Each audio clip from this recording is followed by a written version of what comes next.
योग दिवस की है तैयारी, योग करेंगे सब नर नारी। योग करें ना भूलें योगेश्वर को, योगेश्वर श्री कृष्ण मुरारी। क्या योग केवल शरीर को मोड़ने की प्रक्रिया है या फिर भगवान से जोड़ने की प्रक्रिया है? आज करोड़ों लोग योग करते हैं, लेकिन क्या आपको पता है योग की असली समझ क्या है, अंडरस्टैंडिंग क्या है?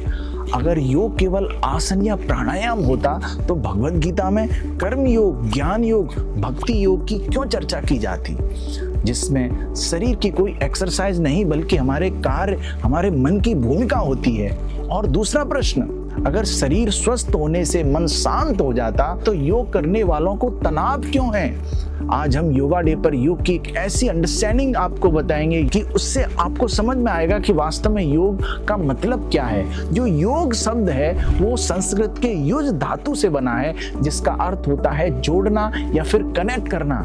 वाईफाई से, मोबाइल नेटवर्क से नहीं, बल्कि भगवान से जोड़ने की प्रक्रिया को ही हम योग कहते हैं। जब हम किसी से जुड़ते हैं तो हम चाहते हैं हमारे जीवन में आनंद आए। हम इस दुनिया में तरह तरह के लोगों से जुड़ते हैं, लेकिन जब हम भगवान से जुड़ते हैं तो असली आनंद की प्राप्ति होती है।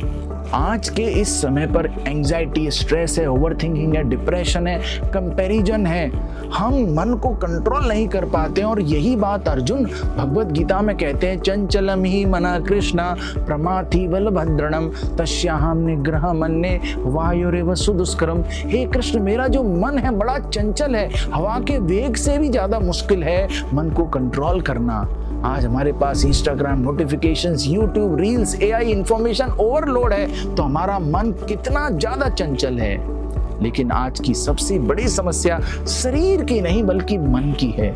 रोचक बात यह है कि हमारे शास्त्र बताते हैं, कृते अध्यायते विष्णु त्रेतायाम यजतो मखै द्वापरे परिचर्यायाम कलो तद्धर कीर्तनात्। जो सतयुग था, सतयुग में योग की जो प्रक्रिया थी, भगवान से जुड़ने की जो प्रक्रिया थी, वो थी ध्यान के माध्यम से, और उसके बाद त्रेता युग में यज्ञों के माध्यम से, द्वापर युग में आराधना, मूर्ति पूजा के माध्यम से, और कल युग में इसका जो माध्यम है वो भगवान के नाम का जप और भगवान के नाम का कीर्तन है। आजकल हर किसी का मन व्यस्त है और जीवन अस्त व्यस्त है। ऐसे समय में जो सबसे सरलतम तरीका है वो है भगवान के नाम का जप, भगवान का स्मरण। और भगवत गीता में यही निष्कर्ष भगवान श्री कृष्ण बता रहे हैं, योगी नाम अपि सर्वेशाम मद गतेंतर आत्मना। सभी योगियों में से मैं सबसे श्रेष्ठ वो है जो श्रद्धा से और भक्ति से मेरा स्मरण करता है, मेरा ध्यान करता है, मेरे नाम का जप करता है। योग का ये हाईएस्ट लेवल है जिसको हम भक्ति योग कहते हैं।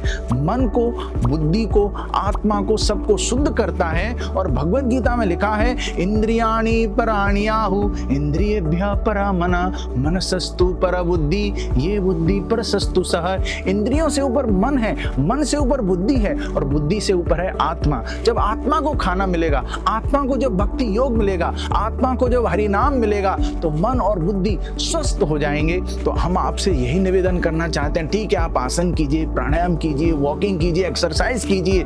शरीर भगवान ने दिया है, भगवान की सेवा के लिए इसको स्वस्थ रखना आवश्यक है, लेकिन योग का असली अर्थ है भगवान से जुड़ना। और हम आपसे ये विनम्र निवेदन कर रहे हैं, 10 मिनट अपने रूटीन में, अपनी लाइफ में जोड़िए और रोजाना भगवान के नाम का जप करिए।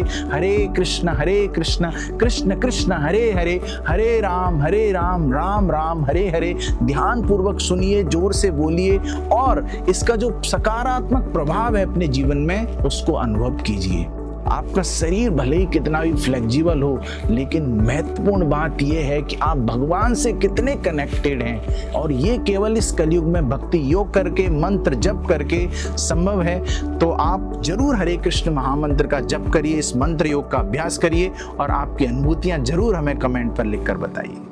हरे कृष्ण।